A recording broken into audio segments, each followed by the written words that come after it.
Hey friends, welcome to my channel. My name is Lynn, and earlier this month I shared a recipe for how to create Eclipse cards, and today I'm going to make a couple more. And what I thought I would do in this video is actually show you how you can use some different dies other than word dies, because generally speaking, when I see an Eclipse card, usually it's with a word die. And I thought, well, there's lots of different ways that you can create an Eclipse style card that doesn't feature a word die, and that's going to be the focus of today's video. If you want to see even more inspiration for other Eclipse cards, I'm going to link to my playlist of recipe cards, and in that playlist, you're going to see the first video where I talk about the actual recipe for how to create just your typical Eclipsed card. But I also flipped my Spellbinders Club Kits video, was a flip of not only just the Club Kits, but also of Eclipse cards. So you're going to see a flat, layered, interactive, and a pop-up Eclipse card. So I hope you'll check that out if you're looking for even more inspiration. But here's the recipe for an Eclipse card. Really simple. You need a background panel, a die or die sets, solid color cardstock, a sentiment, and some embellishments, and that's it.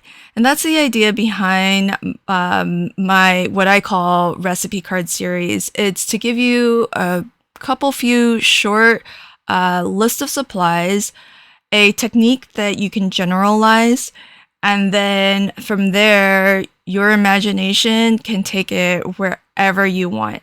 So for example, what I thought I would do is use this film strip die from Spellbinders. And what's really cool about this die set is because there's plenty of film strip dies, but I don't think I've seen one, or just it's, maybe I haven't seen it, but it's out there. But this one, what I appreciate about it is that you have the one die that cuts out the strip that is 3 frames. But you also have a die that cuts out an individual frame. And I just think that's perfect for this, because what I want to do is I want to actually just cut out 3 individual frames and then inlay those back in, much in the same way that you might want to, if you were to use like a word die, you would inlay the letters back into your design and maybe pop them up on some foam. So I'm going to do a very similar thing, but instead of using words and letters, I am going to use this film strip die set. And so the film strip is going to adhere flat onto the pattern paper, and it's those individual frames that I cut out that will be inlaid back in but raised. And so the whole idea behind an Eclipse style card is that it preserves the background panel and the full design of it, so that you can still appreciate the full design. You don't have to cover any of it up if you don't want to. And at the same time, you can, and this is why a lot of times it's a sentiment or a word die, because then you can build your sentiment right into the design, and it just becomes a part of the background without taking away from it. It's a very subtle design, and it's really lovely. I in particular love it for when I'm crafting with pattern papers like the ones that Biddy Penny designs that are just too gorgeous to cover. And to be honest, I mean, they're fairly complete in and of themselves. They don't really need much more, but this just makes them just all the more interesting without taking anything away from them. So I've got a black card base that I'm starting with, and I cut a very thin mat of this bright yellow, mostly so that it just helps to brighten everything a little bit, but also because there is the moon and some hints of yellow in the pattern paper, and so I kind of want to bring a little bit of that out. and just add a little bit of that brightness. But also it has the added benefit of when I pop those individual frames onto some foam, the yellow behind the film strip, it's going to create a little bit of a highlight.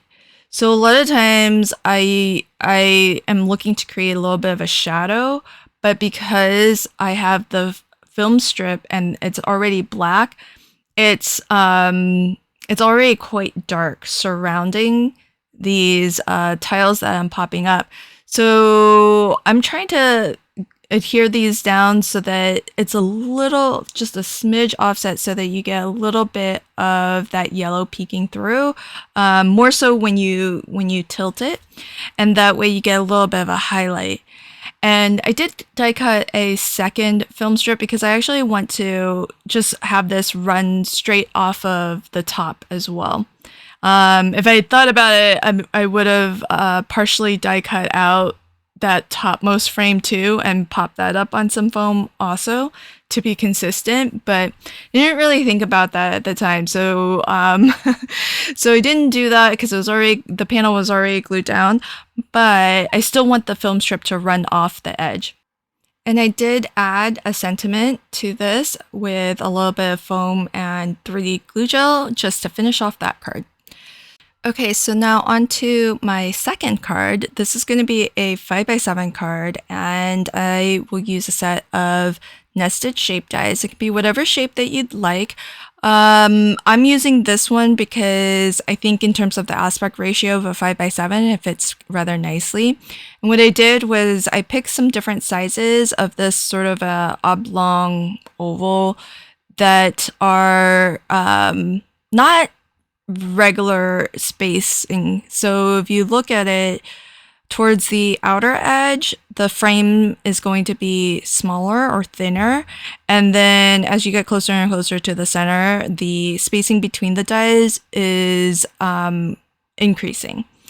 And you could do whatever you'd like, to be honest. It's just I thought this would be an interesting pattern, and the idea is that instead of popping up the center, I am going to actually have everything so that the outer ring is the highest, is the most raised off of the card base, and then it sort of kind of recesses in, and so it helps to sort of focus your eyes so that it looks almost like a tunnel effect, like you're kind of going into the scene. And so it's just something a little different, something a little bit neat that you can do with probably not strictly what you would think of as a classic Eclipse card, but it's really following the same recipe of you have this gorgeous background, you've got a die, in this case a die set, and we're gonna cut into that gorgeous background and just inlay those pieces right back in so that you don't lose any of that beautiful scene. And at the same time, you create this subtle effect or pattern in the design that is a little bit interesting to look at. And so I am going to start off with, this is the outermost frame, and I've doubled up on my low profile foam. So this foam I think is maybe 1.5 to 2 millimeters thick, and I've doubled it up. And by the way, if you're following along, don't do what I just did. It would be a good idea to put a little bit of black solid color cardstock down first, because that's going to help create a little bit of shadow. And so I had to lift this up a little bit so that I could slip in some black cardstock. That way, when you're kind of looking at the card and you're tilting it this way and that way, you're going to be able to see a little bit of what's underneath. It's kind of inevitable. And as well, if you're using foam like I am, you'll be able to see the foam too. And so that's why I'm using a black foam, so that if you hold the card and you tilt it this way, you tilt it that way, any way you look, it's just going to be dark in there. It's going to be surrounded by shadow, and that's what's going to help to define these shapes that we're cutting out. Now, the second frame I adhered, I just used one layer of foam, because remember, the outermost I use a double stack of 2 layers. The next step down, I use just 1 layer of foam, and then this piece here is my third step down, and it's yet another bit of foam adhesive sheet that I have that's even thinner. This is closer to 1 millimeter thick. I have a lot of different foam because I bought a lot of different ones just to find my favorite, and inevitably I find one that I really like, and then I can't find it again. So I do have a good variety of thicknesses of foam, but when it came to the last 2 pieces though, I basically had to just adhere those straight down.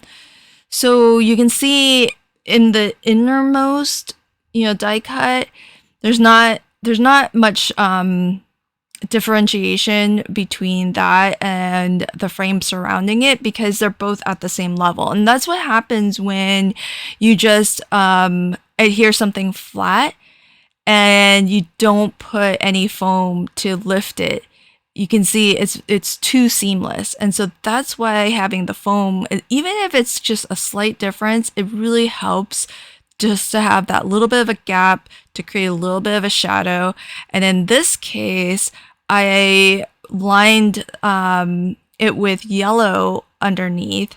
So instead of having a shadow, I've got a little bit of a highlight underneath. And I tried to shift it a little bit. I probably could have shifted a little bit more than what I did. But this way, when you tilt it, you get just that little bit of a bright yellow highlight. So a couple more ideas for how you can create some Eclipse style cards. I'll leave a playlist of all my recipe cards, and that's going to include the first recipe of mosaic cards, and recipe number 2 is Eclipse cards. I hope you enjoy these, and if you craft along with any of these recipes and share them on social media, I hope you'll tag me at Handcrafted so I can see what you've made. Thanks again, and until next time, happy crafting and have a fabulous day. Bye.